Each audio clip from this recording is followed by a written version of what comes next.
What did people eat 700 years ago? Most of us picture mud-caked peasants chewing on stale bread and thin, watery soup. Or maybe we imagine kings tearing into giant turkey legs at a banquet.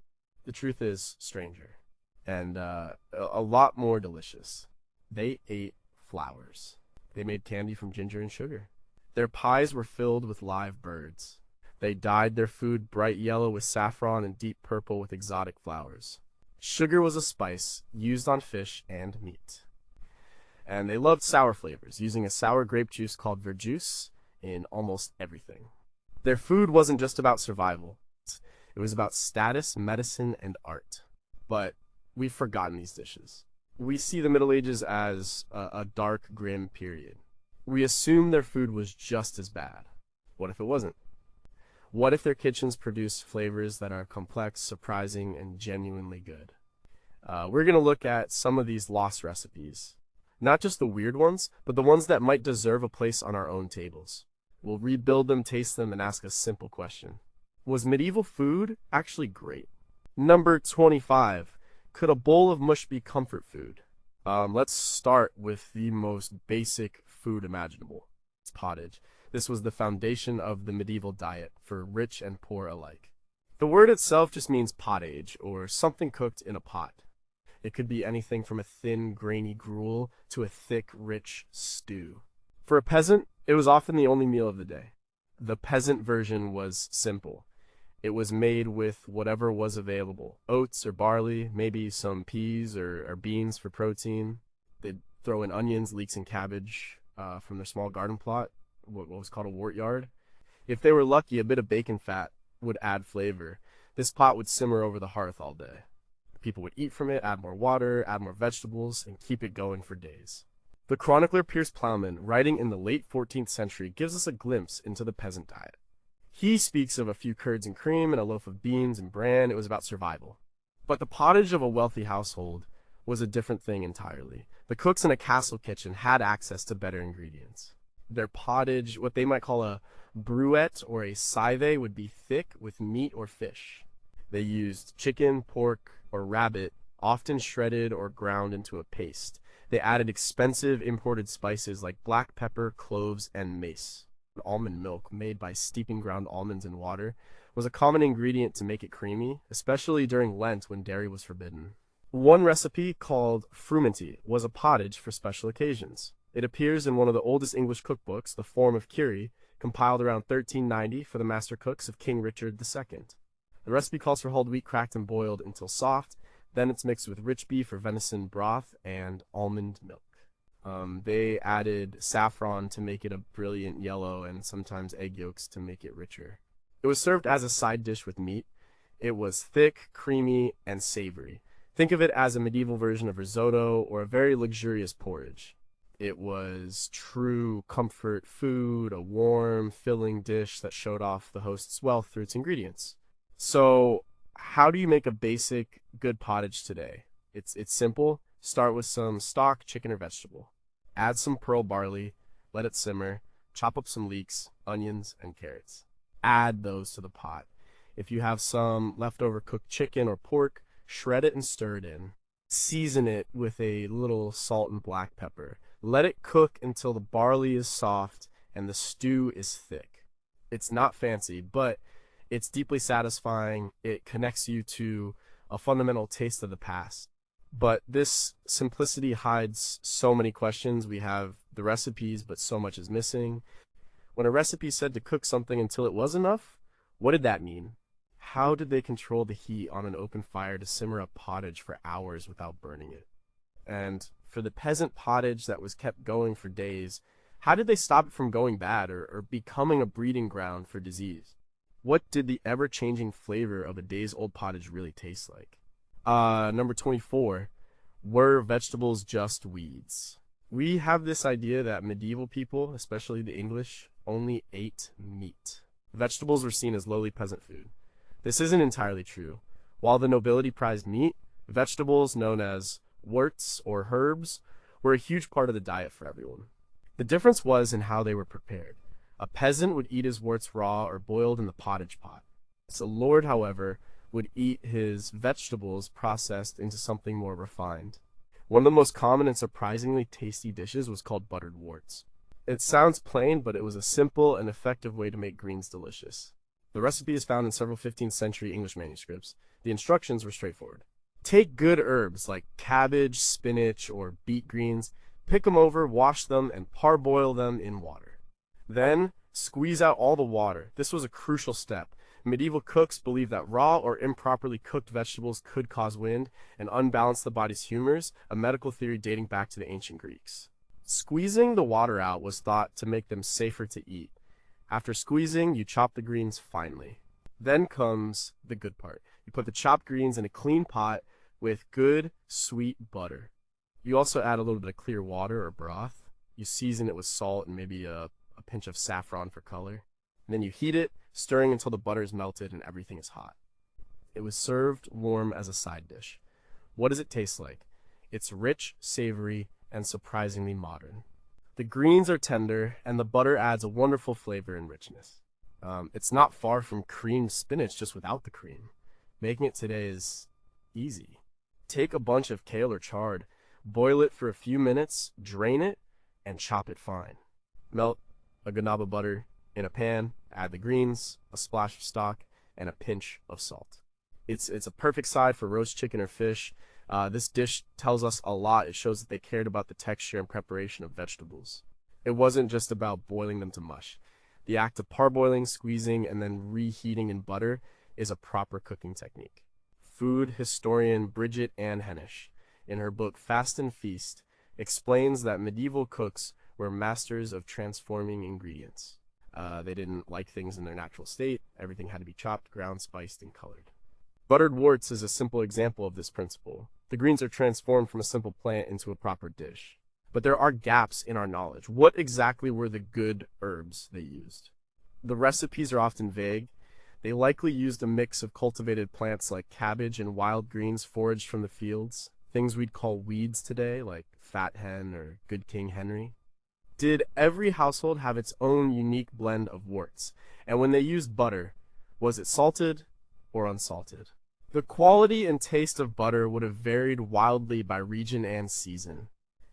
How much did the taste of the local pasture affect the final dish? Number 23, could you get a cavity in the Middle Ages? Yes, absolutely. And one of the culprits was a confection called payn ragoun. The name sounds fancy, but the recipe is simple. It was a type of ginger candy, and it shows the medieval elite's love for sugar and spice. Sugar was a new and incredibly expensive ingredient in medieval Europe. It was first brought back in quantity by crusaders returning from the Holy Land around the 11th century. It was grown in places like Cyprus and Sicily. It was sold in solid cones called loaves and was treated like a precious spice, locked away with pepper and saffron. For a long time, it was considered a medicine, prescribed by doctors to balance the body's humors. But soon enough, its power as a sweetener and preservative was recognized. Payn ragoun, which means sweet bread of raisin or something similar, appears in the form of curry. The recipe calls for 2 simple ingredients, honey and clarified sugar, and 1 main flavoring, powdered ginger. Sometimes other spices like cinnamon or cloves were added. To make it, you combine the honey and sugar in a pot and boil them. You had to stir it constantly. This was a dangerous job for a kitchen boy, as boiling sugar can cause terrible burns. You'd cook it until it reached a certain consistency. The recipe says to test it by dropping a bit into cold water. If it turned hard, it was ready. This is basically the hard crack stage in modern candy making, around 300 degrees Fahrenheit. Once it was ready, you'd stir in a large amount of powdered ginger. Then you poured the mixture onto a greased slab to cool. Before it set completely, you would score it into small diamond shapes. The result was a hard, brittle candy. It would have been intensely sweet from the honey and sugar, with a powerful warming kick from the ginger. This wasn't a dessert in our sense. It was often served at the end of a feast as a subtlety, or as a digestive aid. Ginger was thought to help settle the stomach after a heavy meal. So, while it was a treat, it was also considered functional food. The existence of recipes like this shatters the myth of a sugarless medieval world. The wealthy had a serious sweet tooth. Archaeologists have found evidence of this in the teeth of high status individuals from the period. Skeletons from noble cemeteries show a much higher rate of tooth decay than those from peasant graveyards. For example, analysis of remains from the medieval Gilbertine Priory in York, England, showed that the monks who had access to sugar had significantly worse dental health than the general population. But the recipe leaves us wondering, how did they achieve a consistent temperature without a thermometer? Was the success of a batch of payn ragoun down to the pure instinct and experience of the cook? The recipe calls for powdered ginger. Was this ginger ground fresh in the kitchen, or did they buy it pre-ground? The freshness and potency would have dramatically changed the final flavor. And was this candy purely for the rich, or did a simpler honey-only version exist for common folk on special occasions? Number 22, did they drink their dinner? Sometimes, yes, especially if they were sick, old, or a new mother. The dish was called a caudle, and it sat somewhere between a drink, a soup, and a porridge. It was a warm, spiced, and fortified drink designed to be comforting and restorative. A caudle was a staple of medieval and early modern medicine. The idea behind it was based on humoral theory. Sickness was seen as an imbalance of the four humors: black bile, yellow bile, phlegm, and blood. The food was the primary way to restore that balance. A caudle, being warm and spiced, was considered a hot and moist food. It was perfect for treating ailments caused by an excess of cold and dry, like a common cold or melancholy. It was also given to women after childbirth to help them regain their strength. The recipes for caudles vary, but the base was usually ale or wine. This was thickened with egg yolks and sometimes breadcrumbs or ground almonds. It was sweetened with sugar or honey and spiced heavily. Common spices included ginger, cloves, mace, and saffron, which gave it a cheerful yellow color. A typical recipe found in many household manuscripts from the 15th century onwards would go like this. You take a quart of good ale, you set it on the fire to warm. In a separate bowl, you beat the yolks of several eggs. You mix the beaten eggs with a little of the warm ale, then slowly pour that mixture back into the main pot, stirring constantly so the eggs don't scramble. You add sugar, ginger, and saffron. You let it heat through gently, but you don't let it boil. You serve it hot in a cup or bowl. The taste is unusual to a modern palate, right? It's like a warm, spiced, alcoholic eggnog or a thin, sweet custard. The ale gives it a slightly bitter, malty background, which is balanced by the sweetness of the sugar and the warmth of the spices. It's surprisingly comforting. It's easy to see why it was considered a food for convalescents. It's easy to digest and full of energy from the eggs and sugar. The famous medieval mystic and abbess, Hildegard of Bingen, who lived in the 12th century, wrote extensively about the healing properties of food and spices. While she didn't write a specific caudle recipe, her work, like Physica, laid the groundwork for this kind of food-based medicine. She championed spices like ginger and galangal for their warming properties, exactly the kind of ingredients used in a caudle. Making a simple version today is straightforward. Warm some beer or white wine. Whisk some egg yolks with sugar and a pinch of cinnamon and nutmeg. Temper the eggs with the warm liquid, then combine and heat gently until it thickens slightly.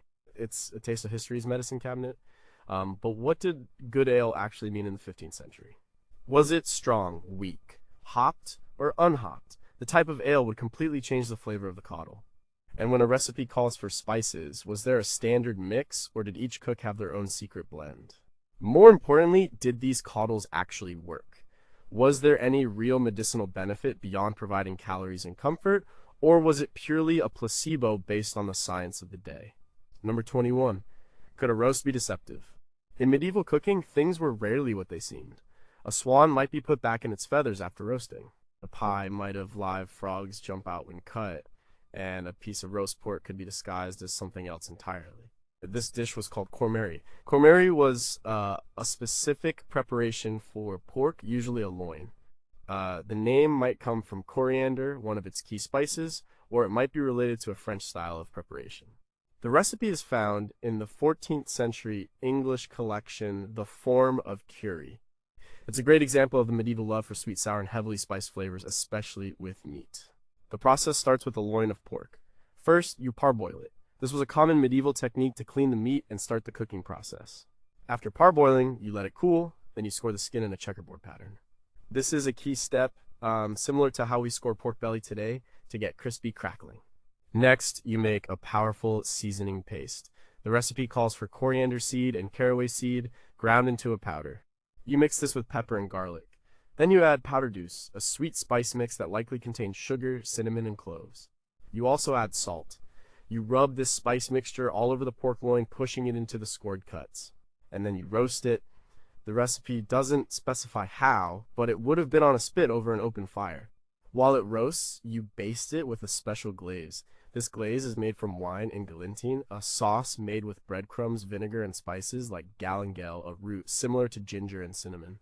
This basting process would build up a dark, glossy, and intensely flavorful crust on the meat. The final dish would have looked almost black from the glaze and spices. When you cut into it, you'd find moist, tender pork. The flavor would be an explosion. It's savory from the pork, aromatic from the coriander and caraway, hot from the pepper, sweet from the sugar and the spice mix, and sour from the vinegar and the glaze. It's a complex and balanced dish. It is definitely not bland. Why go to all this trouble? It was about showing off. According to food historian Terence Scully, author of The Art of Cookery in the Middle Ages, this kind of heavy spicing and coloring was a mark of wealth and sophistication. Spices were expensive. Using a lot of them showed you could afford it. Disguising the food, making a simple piece of pork look like something more exotic and mysterious, was part of the theater of the medieval feast. But how did they control the roasting process on a spit to cook the pork through without burning a sugar-based glaze to a bitter crisp? The recipe calls for galangal.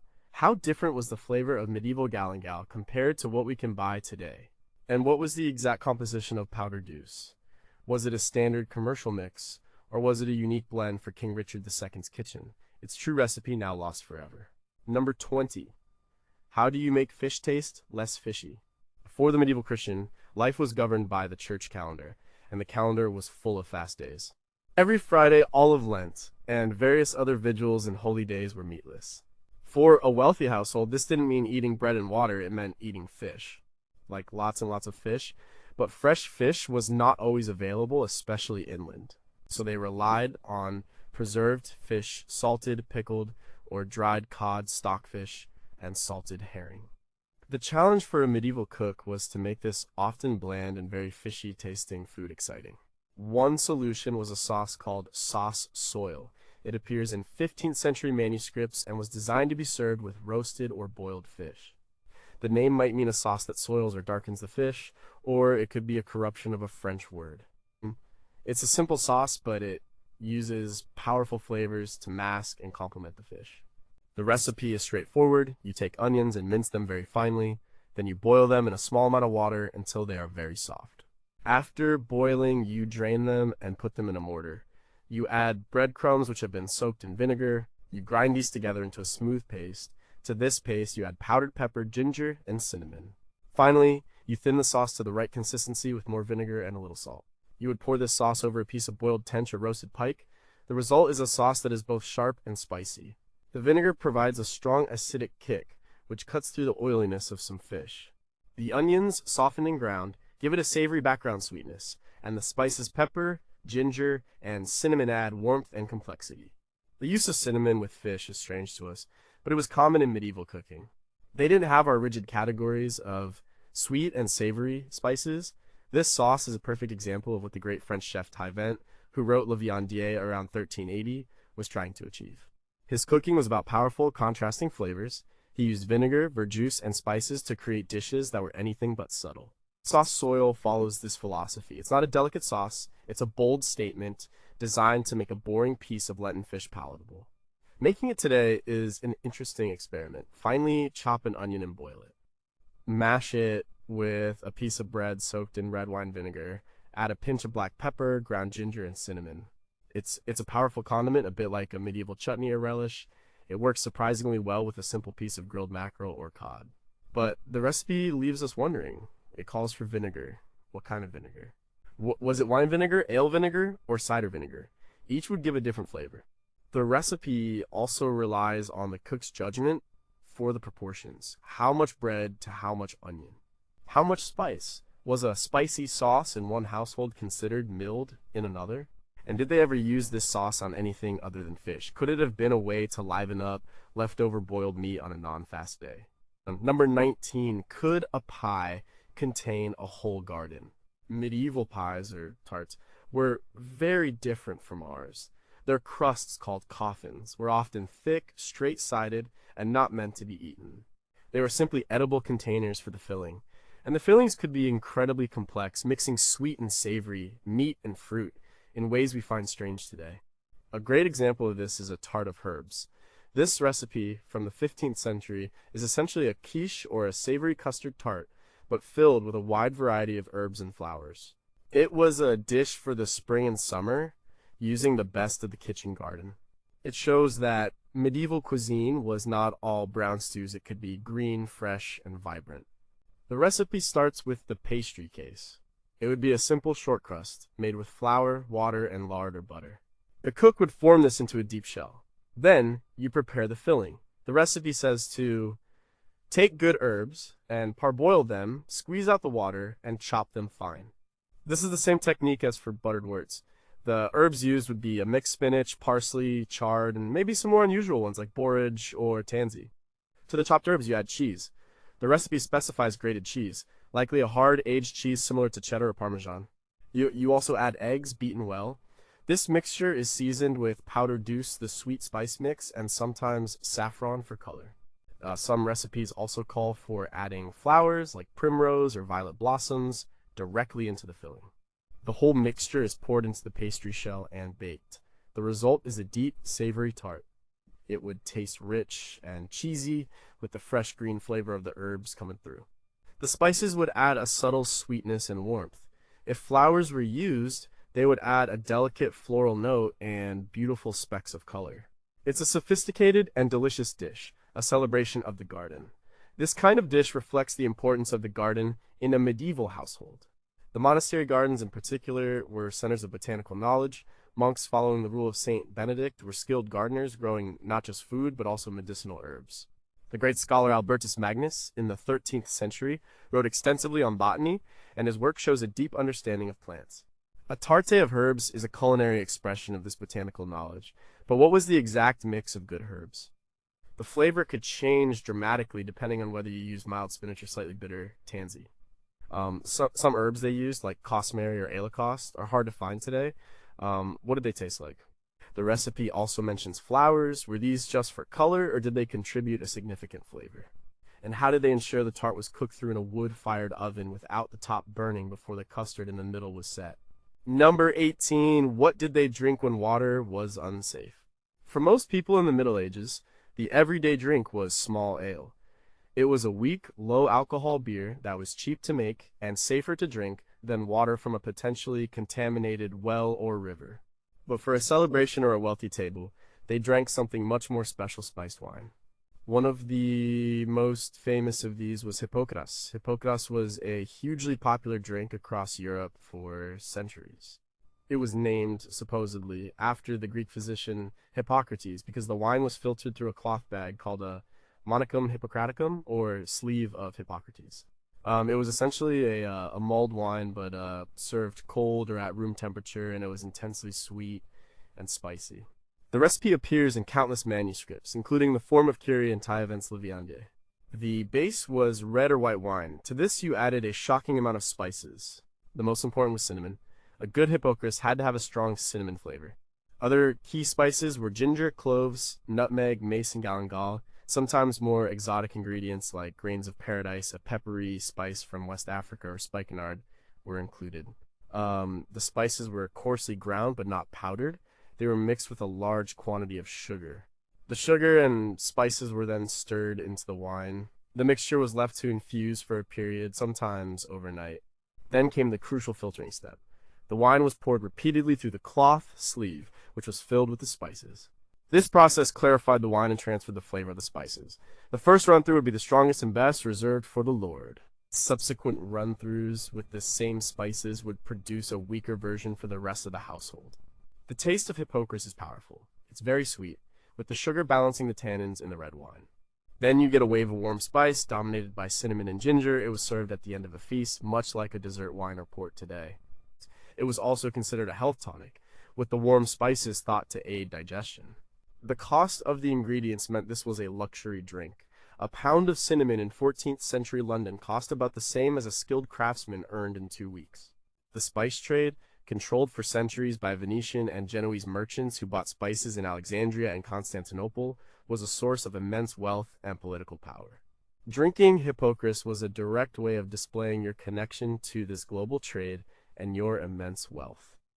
But we have so many questions. The recipes just say wine, what kind, a strong Bordeaux, a light German wine. The base wine would completely alter the final product. And when they specified cinnamon, were they using the cassia bark we often use today, or true cinnamon from Ceylon, which has a more delicate flavor? How many times could they reuse the spices before the flavor was too weak? Was there a black market for spent Hippocras spices to be sold to the poor to make a pale imitation of the real thing? Number 17, how did you show off with the chicken? If you were a medieval lord, a simple roast chicken wasn't going to impress your guests. You needed something more spectacular. You needed a dish that was also a piece of theater. You needed a subtlety. One of the most famous and impressive was the gilded chicken. This wasn't a specific recipe, but a technique of presentation. It involved roasting a chicken or other bird. Peacocks and swans were favorites for this, and then, covering it with edible gold or a convincing yellow glaze to make it look like solid gold. It was the ultimate display of wealth and artistry in the kitchen. The process was complex. First, the chicken would be prepared for roasting. Sometimes it was stuffed with a mixture of herbs, breadcrumbs, and spices. It was then roasted carefully on a spit. The key was to cook it perfectly without breaking the skin. After roasting, it was allowed to cool slightly. Then came the gilding. The most lavish method was to use actual gold leaf. Gold leaf is pure, inert gold beaten into incredibly thin sheets. It's edible, though it has no flavor and passes through the body undigested. The cook would carefully apply the fragile sheets of gold leaf to the entire surface of the cooked bird. This was a painstaking process requiring great skill. The result was a stunning, glittering centerpiece for the feast table. A cheaper, more common method was to create a golden glaze. A recipe for this appears in a 15th century manuscript. It calls for making a batter of flour and saffron. You grind the saffron with a little water to release its intense yellow color, then mix it with flour to make a thin paste. You would paint this batter all over the chicken. Then, you would put the chicken back near the fire to set the glaze. Another method involved using a glaze made from egg yolks and saffron, which would give a beautiful, glossy, golden finish. This wasn't just about food, it was about power. At a feast described in 1465 to celebrate the installation of the Archbishop of York, the menu included partridges roasted and covered with gold leaf. Such a dish sent a clear message. Not only could the host afford to serve thousands of guests, but he could afford to serve them food that was literally covered in money. It was conspicuous consumption at its most extreme. Art historian Michael Camille has written about the medieval love of bright, glittering surfaces, seen in illuminated manuscripts and stained glass windows. Gilded food was a way of bringing that aesthetic to the dinner table. It turned the meal into a work of art. But how did they handle the delicate gold leaf in a hot, greasy kitchen environment without it tearing or sticking to everything? When using a saffron glaze, how did they get an even coating without it looking streaky or clumpy? And was the gilded bird actually eaten, or was it more of a table decoration with a more plainly cooked version being carved and served to the guests? What did the guests think when they first saw a bird of pure gold brought into the hall? Number 16, can a salad be a work of art? We think of salads as a modern health food, but medieval people ate them too. They weren't always made of lettuce, though. A medieval salad could be a collection of cooked or raw vegetables and herbs, often arranged in intricate patterns. They're about flavor, health, and beauty.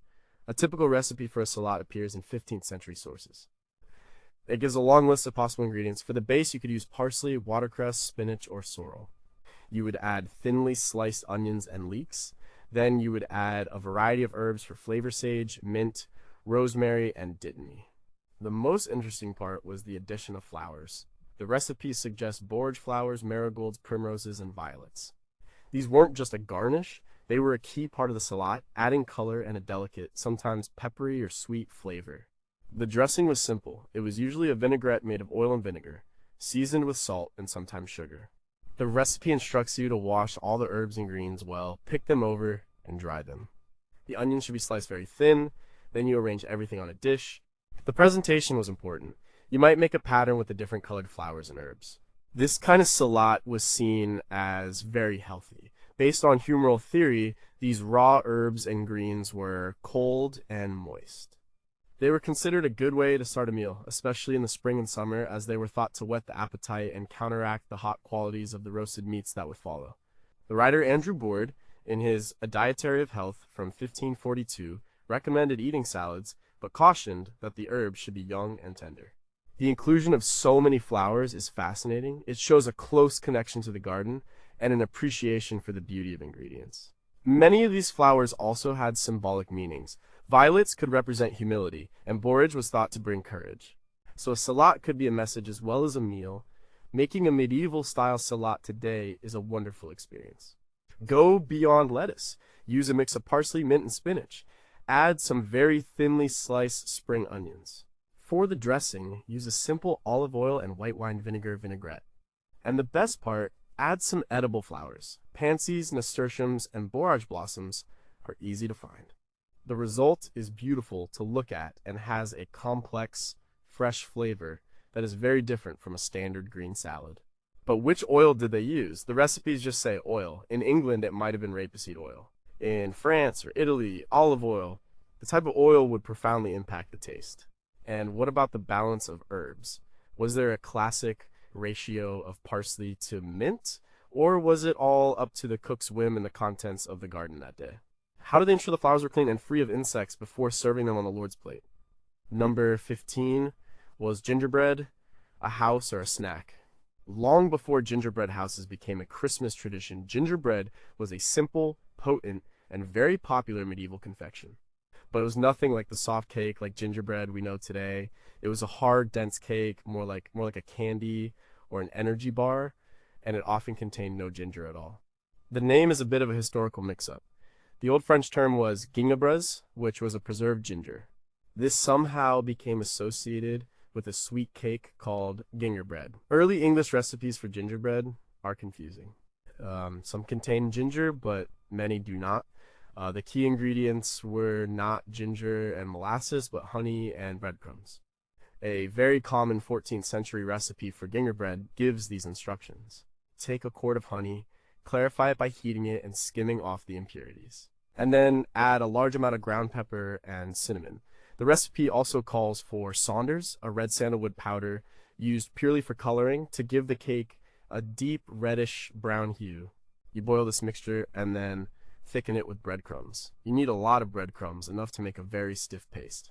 You then press this paste into a wooden mold or simply shape it by hand. The molds were often carved with images of saints, kings, or animals. You would let it set until it was hard. There was no baking involved. The result was a very dense, sweet, and spicy slab. If it had pepper, it would be quite hot. If it was made with cinnamon, it would be warm and aromatic. This gingerbread was sold at fairs and festivals. It was durable and traveled well, making it a perfect snack. Because it was often pressed into molds with images, it was also used as a gift or a party favor. Queen Elizabeth I is famous for having her gingerbread maker create gingerbread men in the likeness of her favorite courtiers. Why breadcrumbs? It was a way to use up stale bread, a common and important practice in a time when no food was wasted. The breadcrumbs also gave the gingerbread its characteristic dense, slightly chewy texture. The honey was both a sweetener and a preservative, allowing the gingerbread to last for a long time. The spices, whether pepper or cinnamon, were there for flavor, but also because they were believed to have medicinal properties. You can make a version of this today. Gently heat some honey in a pan, stir in a good amount of ground cinnamon and a tiny pinch of black pepper. Then, stir in fine, dry breadcrumbs until you have a thick, stiff dough. Press it into a small pan, let it cool completely, and then cut it into squares. It's a strange but compelling taste of the past. It's intensely sweet and spicy. But the name is a puzzle. Why was it called gingerbread if the key ingredient was often pepper or cinnamon? Was inger a generic term for spice at one point? The recipes call for clarified honey. Was this a specialized product or a simple technique every cook knew? And the sandalwood for color national, did it add any flavor, Or was its purpose purely visual, a way to make the humble breadcrumb mixture look more exotic and appealing? Number 14, could you make cheese without a cow? Yes, and it was a crucial ingredient in the medieval kitchen, especially during Lent. The cheese was almond milk, and the curds were a product made from it. Almonds were a cornerstone of high-status medieval cooking. They were versatile, nutritious, and most importantly, they were not an animal product. This meant they could be used on the many fast days when meat and dairy were forbidden. Almond milk was made by taking blanched almonds, grinding them to a fine powder in a mortar, and then steeping them in water or broth. The mixture was then strained through a fine cloth. The resulting liquid was a creamy white milk that could be used in place of cow's milk in almost any recipe. It was used to make pottages creamy, to create delicate sauces, and even to make butter and cheese substitutes. One such dish was called almond curds, or mock cheese. A 15th century recipe explains the process. You start with thick almond milk, you heat it gently in a pot. To this, you add wine or vinegar. The acid causes the almond proteins to curdle, much like how acid curdles dairy milk when making ricotta cheese. You let it stand for a bit, and you will see white curds separate from a watery whey. You then carefully strain these curds through a cloth. You can press them to remove more liquid. The recipe then suggests frying these curds in oil of olive and serving them sprinkled with sugar. The result would be small, tender, slightly savory curds from the almond base, made crispy from frying and then finished with a sweet touch of sugar. It was a sophisticated Lenten dish, a clever way to simulate the texture and richness of dairy cheese without breaking the rules. The use of almonds was a sign of wealth and a connection to the Mediterranean and the Middle East, where almonds were a staple. The great Arab cookbooks of the 10th and 11th centuries, from places like Baghdad, are full of recipes using almonds. Many of these culinary ideas traveled to Europe through Spain and Sicily. The cookbook of Ibn Sayyar al-Warraq, Kitab al-Tabik, the Book of Cookery from 10th century Baghdad, is a testament to this sophisticated cuisine that heavily influenced European elite cooking. So, this simple dish of almond curds is part of a huge story of cultural exchange. It connects a fasting English night to the bustling markets of the Islamic Golden Age. But we have some practical questions. Grinding almonds by hand in a mortar is incredibly labor intensive. How long would it take a kitchen servant to produce enough almond milk for a feast? The recipe calls for thick almond milk. What was the ratio of almonds to water to achieve this? And when frying the delicate curds, how did they prevent them from breaking apart or sticking to the pan, especially when cooking over the inconsistent heat of an open fire? Number 13, what was the medieval equivalent of ketchup? While they didn't have tomatoes, medieval cooks did have a go-to condiment that added a savory, complex flavor to many dishes. It wasn't a sauce you'd put on the table, but an ingredient you'd use in cooking. It was called verjuice. Verjuice, or vergis, from the French vergis green juice, was the juice of unripe grapes. In the late summer or early autumn, before the main grape harvest, vintners would thin the vines, removing some of the young, hard green grapes to allow the remaining ones to ripen fully. Instead of throwing these away, they would press them. The resulting juice was incredibly tart and acidic. It was less harsh than vinegar, but had a more complex fruity flavor. Verjuice was a staple in kitchens all over Europe, especially in wine-growing regions like France.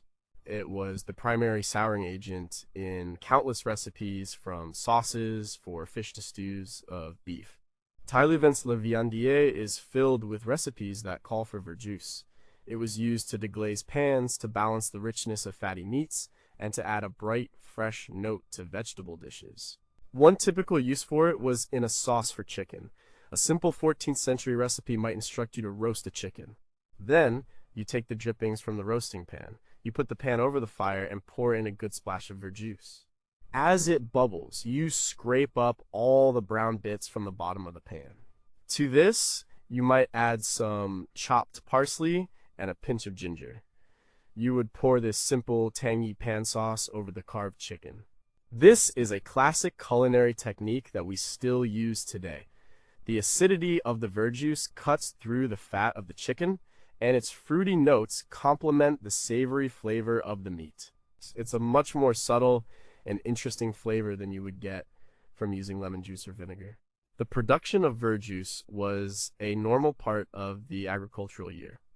The 14th century writer Pietro de Crescenzi, in his work on agriculture, describes the process of making and storing it. It is a way of capturing the flavor of the vineyard and preserving it for use throughout the year. Today, verjuice is making a comeback. Chefs and home cooks are rediscovering its unique flavor. You can buy it in specialty food stores. Try using it instead of lemon juice or white wine in a chicken dish or a salad dressing. It gives a taste that is both ancient and wonderfully new. But what did they do in places that didn't grow grapes like most of England? Did they import verjuice, or did they make a similar product from unripe apples, crab apples, or other sour fruits? The recipes are often from France, but used in England. Was the English cook using the same ingredient as his French counterpart? And how did the flavor of verjuice vary from region to region and from year to year depending on the grape variety and the weather? How sour was sour? Well, number 12. Could a pie be an optical illusion? Yes, in fact, that was often the point. Medieval feasts were not just about eating, they were about entertainment. Illusion foods were a huge part of this. A cook's skill was judged not just on flavor, but on his ability to surprise, delight, and deceive the guests. One of the cleverest examples of this was the two-colored tart. This dish, which appears in various forms in 15th century manuscripts, was a single tart that was half one color and half another. It was a simple trick, but visually very effective on a banquet table filled with many dishes. It showed a high level of technical skill. The recipe is for a sweet custard tart. You would start with a pastry shell, the coffin. Then you would make the custard filling. This was typically made from eggs, cream, or almond milk, and sugar. It was seasoned with spices like nutmeg or mace. Here's the trick. You would divide the custard filling into two separate bowls. In one bowl, you would add a coloring agent to make it yellow. This was usually saffron, the most common and prized food coloring of the time. In the other bowl, you would add a coloring agent to make it green. This was often the juice of spinach or parsley, obtained by pounding the greens in a mortar and squeezing out the liquid through a cloth. Now you had two bowls of custard, one yellow and one green. The challenge was to get them into the same pie shell without them mixing. The cook would insert a thin piece of wood or metal down the center of the pastry case, creating a divider. He would then carefully pour the yellow custard into one half and the green custard into the other. Then, very carefully, he would pull the divider straight up and out. If done correctly, the two thick custards would sit side by side with a clean line between them. The tart was then baked in an oven. The result was a single beautiful pie, half brilliant gold and half deep green. It was a simple but magical effect. The flavor would be that of a classic sweet custard tart, but the visual impact was everything. This kind of playful deception was part of a tradition of sautelts, or subtleties. As food historian C.M. Woolgar notes in his works on the medieval senses, a feast was a multi-sensory experience. The sight of the food was just as important as the taste. A two-colored tart was a feast for the eyes before it was a feast for the stomach. But how did they ensure the two custards had the exact same consistency so that one didn't run into the other when the divider was removed? Baking it in a medieval oven with uneven heat must have been a nightmare. How did they prevent one side from browning more than the other, ruining the color effect? And were there other color combinations? Could you make a red and white tart, perhaps using sandalwood for red and just the plain custard for white? Was this a common trick, or the secret of a few highly skilled master cooks? In number 11, did they have meatballs? Yes, they did, but they were often much more complex and surprising than the simple Italian-American meatball we know today. Medieval cooks loved to grind, mix, and reshape ingredients. A fantastic example of this are pomme d'oras, which translates to golden apples. These were meatballs designed to look like golden fruit. The recipe is found in several English manuscripts from around the 14th and 15th centuries. They were a popular and visually striking dish for a feast. The recipe starts with meat. It could be pork or beef or a mixture. The meat was not coarsely ground like modern minced meat. It was pounded in a mortar or very finely chopped until it was a paste. This paste was then mixed with suet beef fat for richness and moisture. To this meat base, you would add a variety of spices. Saffron was common for color and flavor. So were cloves, mace, and powder forte, a strong spice blend, heavy on pepper. The mixture was then bound together with raw egg yolks. You would roll this paste into perfectly round balls, the size of a small apple. These meatballs were then parboiled or partly roasted to cook them through. Then came the gilding process that gave them their name. You would make a thin batter, similar to the one used for gilded chicken. It was made of flour, or sometimes egg yolks, mixed with a large amount of saffron to get a brilliant yellow gold color. Each meatball was then put on a skewer, dipped in this batter, and roast it over the fire just long enough for the batter to cook and form a golden shell around the meatball. Some very luxurious versions were even covered in gold leaf. They were served on a platter, looking like a pile of golden apples. When a guest bit into one, they would get the surprise of the rich, spicy meat inside. The flavor would be savory and aromatic, with the richness of the meat and suet balanced by the warm spices. This dish is a perfect example of the medieval love of transformation. It takes a humble ingredient like ground meat and elevates it into something artistic and surprising. According to historian Barbara Ketchum-Wheaton in her book, Savoring the Past, this kind of playful presentation was a hallmark of French and English courtly cuisine. It was all about creating a spectacle. But how did they get the meatballs perfectly spherical without modern tools? When they dipped the meatballs in the batter, how did they get a smooth, even coating? Roasting them on a skewer after battering seems incredibly tricky. How did they prevent the batter from dripping off or burning before the meatball was heated through? And what was the ideal spice blend? Did a cook's reputation rest on his secret recipe for pomme d'ores? Number 10, cuisine flour. We've already seen flours used as a colorful ingredient in salads, but could a flour be the main event?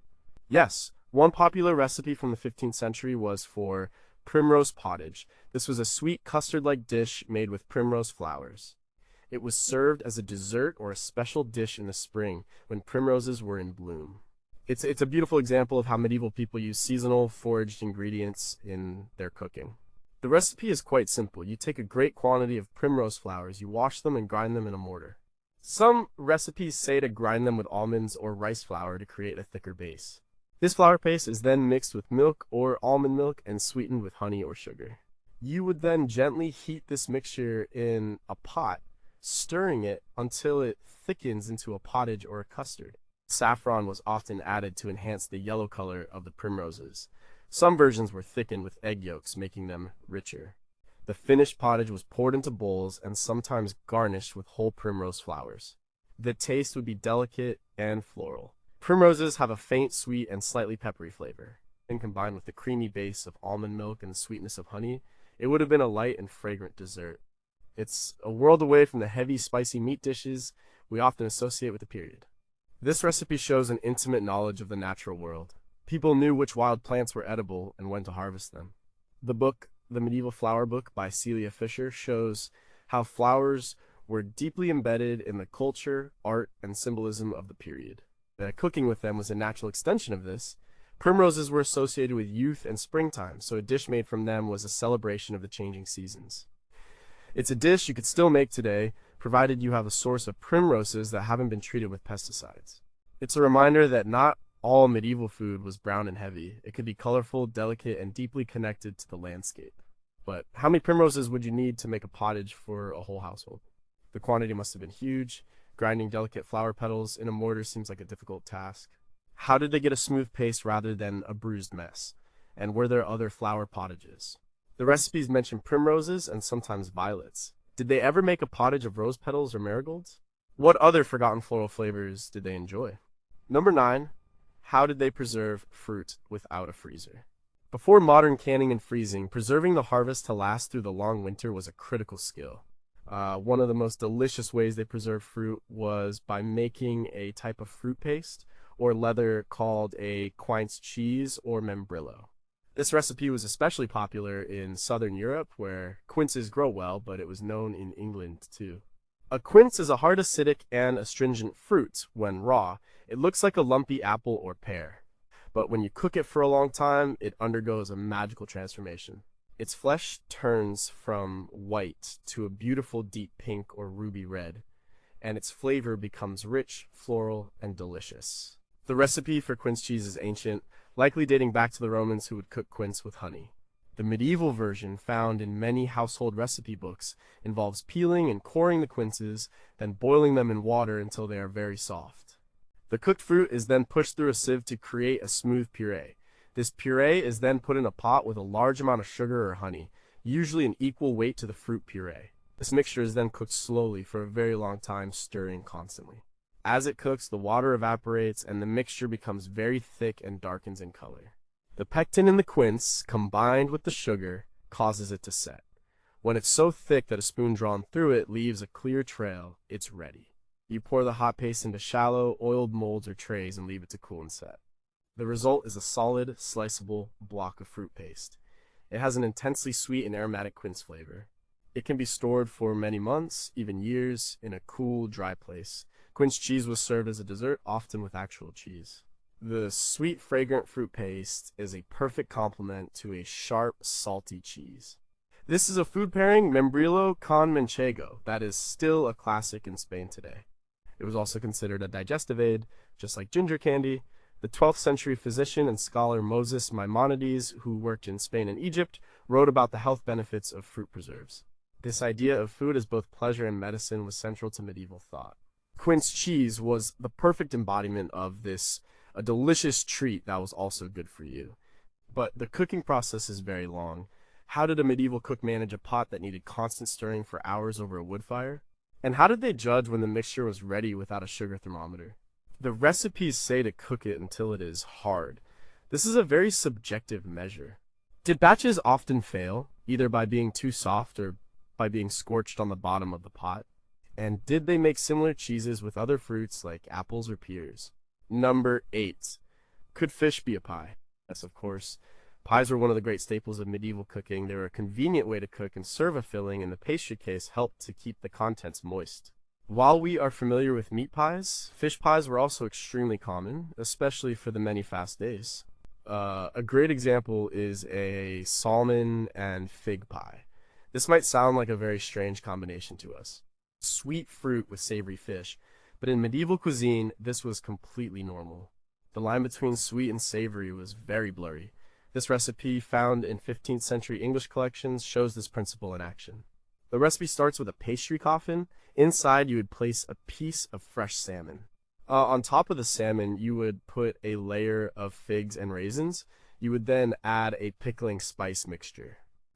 This included salt, pepper, and sometimes powder forte. Some versions call for adding a liquid like ale or wine to the pie before sealing it. The pie would be sealed with a pastry lid and baked. As it cooked, the juices from the salmon would mingle with the sweetness of the dried fruit and the sharpness of the spices. The figs and raisins would soften and create a kind of sweet and savory sauce for the fish. The result would be a pie with a complex flavor profile. You'd have the rich, oily flavor of the salmon, the intense sweetness of the figs and raisins, and the warm kick of the spices. It's a combination that challenges our modern taste categories, but it works. The sweetness cuts through the richness of the fish in a pleasant way. Think of it like a sweet chutney served with a piece of smoked mackerel. This mixing of fruit and meat or fish is a hallmark of medieval cooking and has its roots in Persian and Arab cuisine. The book, a Baghdad cookery book, a translation of the 10th century Kitab al-Tabish, is filled with recipes for stews, tagines, that combine meat like lamb with fruits like apricots and dates. These culinary ideas traveled to Europe and heavily influenced the food of the wealthy. A salmon and fig pie is a distant English cousin of a rich Persian stew, but what kind of figs did they use? Were they the dark sweet figs we know, or a different variety? The recipe is for salmon. This was a prized but common fish in medieval England. Would the recipe work as well with other fish like cod or pike? And how did they prevent the pastry from becoming soggy from all the liquid inside, a problem that still plagues modern pie makers? Was a soggy bottom a concern for the medieval cook? Number 7, was there a medieval superfood? While the term superfood is a modern marketing invention, there were certainly ingredients that medieval people prized for their health-giving properties. One of the most important of these was the herb sage. It was used in countless dishes, not just for its strong aromatic flavor, but because it was believed to be incredibly good for you. A great example of this is a simple dish called sage fritters. There was a Latin proverb popular in the Middle Ages, cur moriatur homo qui salvia crescit in horto. It means, why should a man die who has sage growing in his garden? Sage was thought to strengthen the memory, comfort the nerves, and protect against the plague. It was a medicinal powerhouse that grew in almost every garden. The recipe for sage fritters is wonderfully simple. It's found in English cookbooks from the 15th century. You take large, fresh sage leaves. You make a simple batter from flour, ale, and egg yolks. You dip the sage leaves into the batter, one by one, holding them by the stem. Then you fry them in hot oil or lard until the batter is golden and crisp. The recipe says to serve them sprinkled with sugar. The result is a delicious and surprising snack. You get the crispy, savory batter, the strong, pungent flavor of the sage leaf inside, and then a sweet finish from the sugar. It's a combination of savory, herbal, and sweet, all in one bite. This is a dish that could be made by almost anyone. Sage was easy to grow. Flour, ale, and eggs were staples. The only luxury ingredient was the sugar, and even that could be replaced with a drizzle of honey or omitted entirely. It was a quick, tasty way to use a common garden herb. The great 14th century household guide Les Ménagères de Paris, written by an anonymous older man for his young wife, is full of practical advice and recipes. It includes instructions for making similar herb fritters, showing that this was a common dish in a well-run household. It was part of the everyday food landscape, not just for feasts, but the recipes are vague on the details. How thick should the batter be? What kind of oil was best for frying? Lard would give a different flavor than rapeseed oil. And why sprinkle them with sugar? Was it purely for taste, or was there a humoral reason, with the sweetness balancing the hot properties of the fried food and the warm properties of the sage? Did they make fritters from other herbs like mint or parsley? Number 6. How did you cook a vegetable for 6 hours? In our world of quick stir fries and flash steamed vegetables, the idea of cooking a vegetable for hours seems strange. But medieval cooks had different goals. One of the most unusual and delicious vegetable recipes was for rapes and pottage, which involved slowly cooking turnips until they were transformed into something completely new. Rapes is the old word for turnips.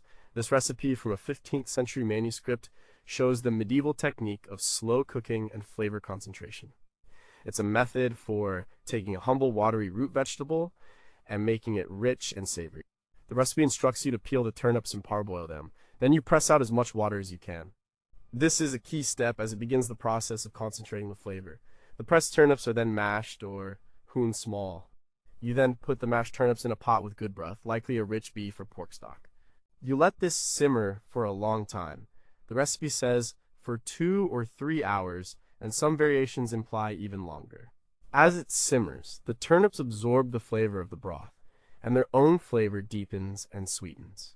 Towards the end of the cooking, you add saffron to give it a beautiful golden color. You also add powder douce for a sweet spicy note. The final dish is a thick, savory, and slightly sweet puree of turnips.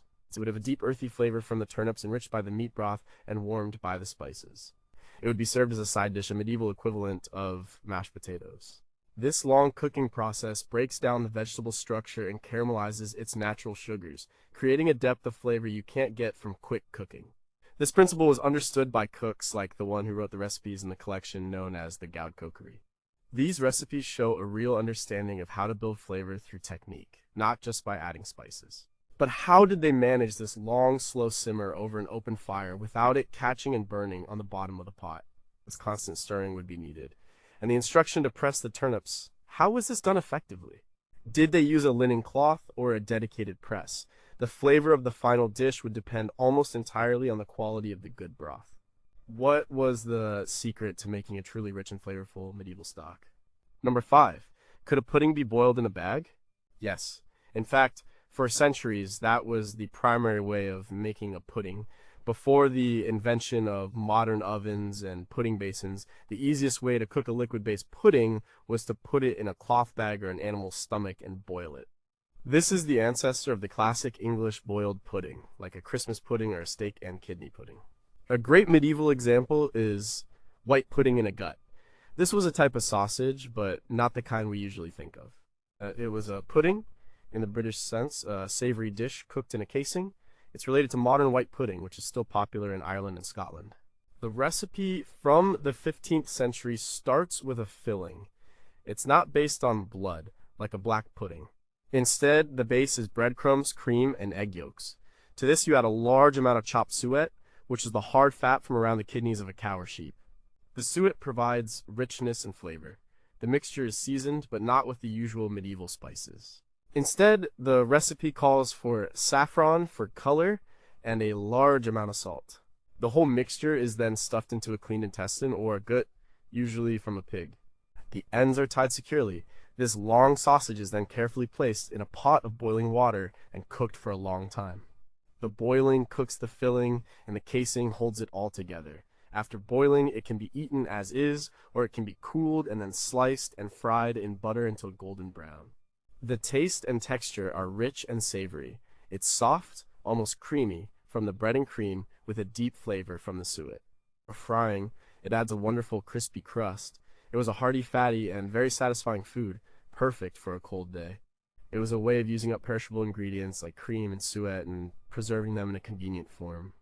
The practice of making sausages and puddings is ancient. The Roman cookbook Apicius contains recipes for similar dishes. It's a fundamental part of culinary history, born from the desire to use every part of the animal and to preserve meat and fat. The medieval white pudding is a direct descendant of this tradition, but cleaning the intestines for the casing is a difficult and unpleasant job.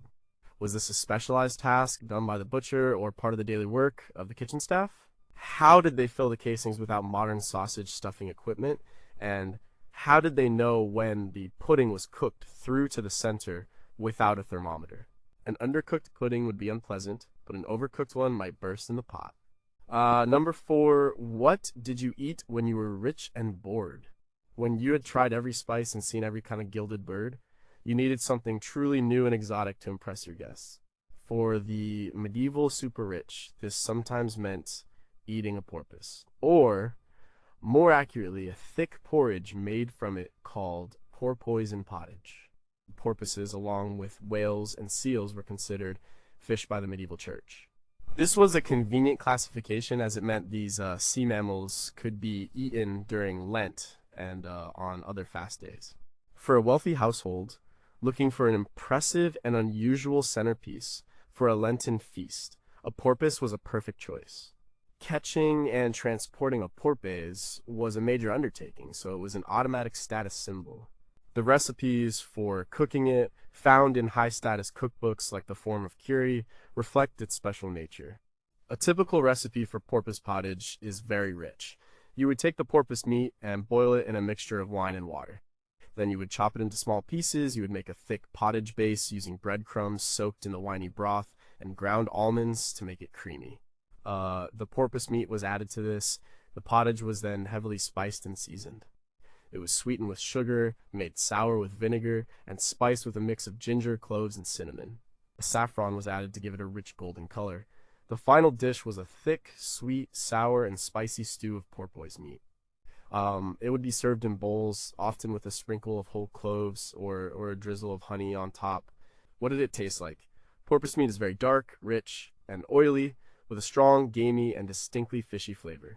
It's not like any meat we commonly eat today. The powerful, sweet, and sour sauce was absolutely necessary to balance and mask the strong flavor of the meat. It would have been an intense and very unusual dish, a true acquired taste. King Henry VIII's court records show large payments for porpoises, indicating they were a regular feature at royal feasts.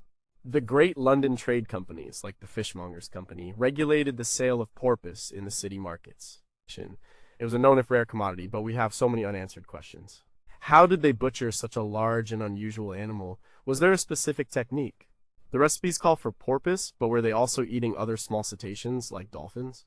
And most importantly, what possessed them to think this was a good idea? Was the appeal purely the novelty and status? Or did some people genuinely love the taste of sweet and sour porpoise stew? Number 3, was toast always a side dish? No. In the Middle Ages, toast was often the main event. It wasn't just a piece of dry bread. It was a vehicle for rich, savory toppings, a bit like a medieval bruschetta or an open-faced sandwich. One of the most popular of these dishes was called poor knight's pudding, the direct ancestor of what we now call French toast. The name is thought to be ironic. It was a dish that used a stale, humble ingredient old bread and transformed it into something rich and delicious enough for a knight. It was a clever way to make sure no food went to waste. The recipe, found in various forms across Europe from the 14th century onwards, is simple. You take slices of stale white bread, you make a batter of eggs and milk or cream. You dip the bread into this batter, letting it soak up the rich mixture. Then you fry the soaked bread in butter or lard until it is golden brown and crispy on the outside and soft and custardy on the inside. The finished toasts were then served with a sweet topping. This could be a simple sprinkle of sugar, a drizzle of honey, or a dusting of cinnamon. Sometimes they were served with a sweet wine sauce or a fruit compote. This dish was known by many names. In Germany, it was Army Ritter Poor Knights. In France, it was payn perdu, lost bread, a name that beautifully captures the idea of rescuing stale bread from being thrown away. The English recipe in the form of curry calls it payn fondue or melted bread. It's a perfect example of frugal cooking elevated to something special. In a world where bread was the staff of life, throwing it away was a sin. This recipe redeems it. It's also a reminder that many of our classic dishes have incredibly long histories. The French toast you might eat for brunch on a Sunday has a pedigree that goes back over 600 years.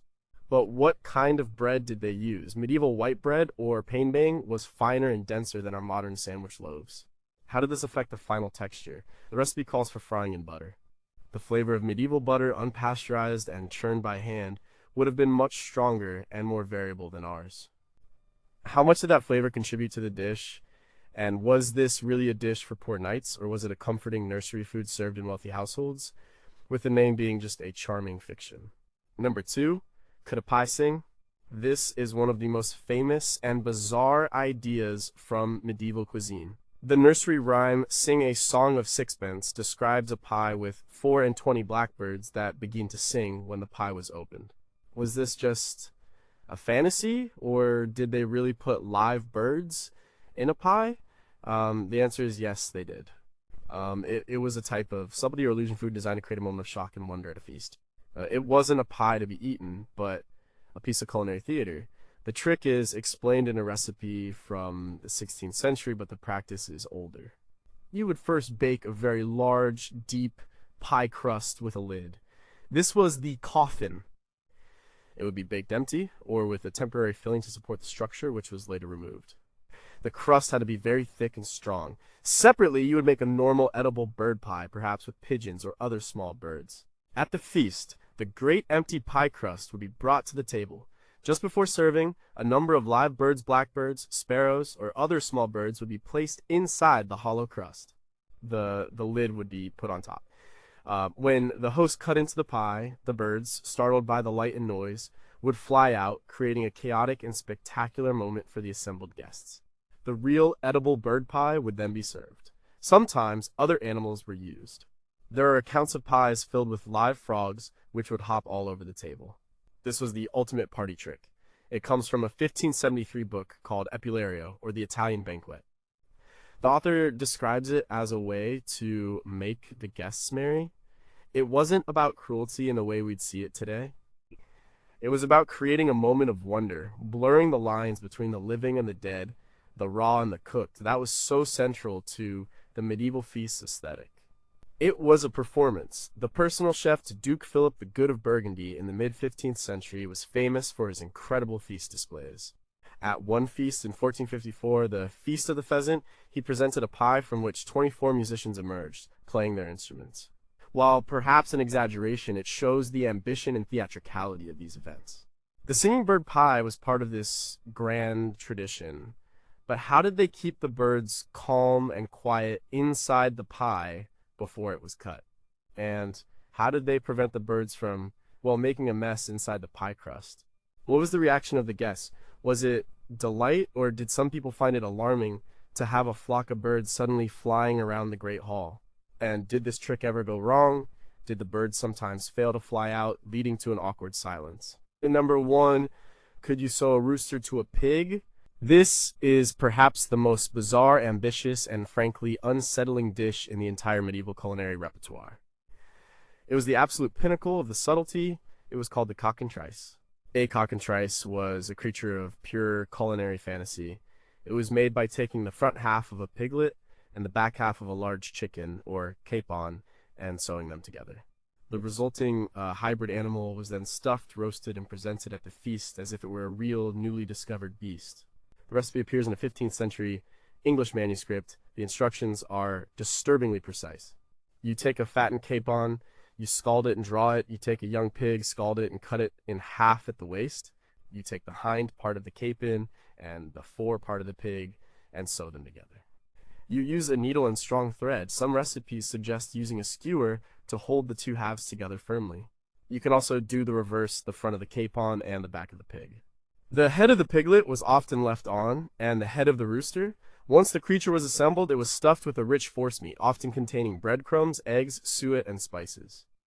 It was then parboiled. After parboiling, it was covered in a batter of egg yolks and saffron, or gilded with gold leaf, and then roasted on a spit. It was often presented sitting up, sometimes with a miniature helmet and lance, as if it were a knight ready for a joust. This was not a dish about flavor. The pork and chicken would cook at different rates, making it very difficult to get right. The pork would likely be cooked long before the chicken. It was purely about the visual spectacle. It was the ultimate expression of the cook's art, and the host's power.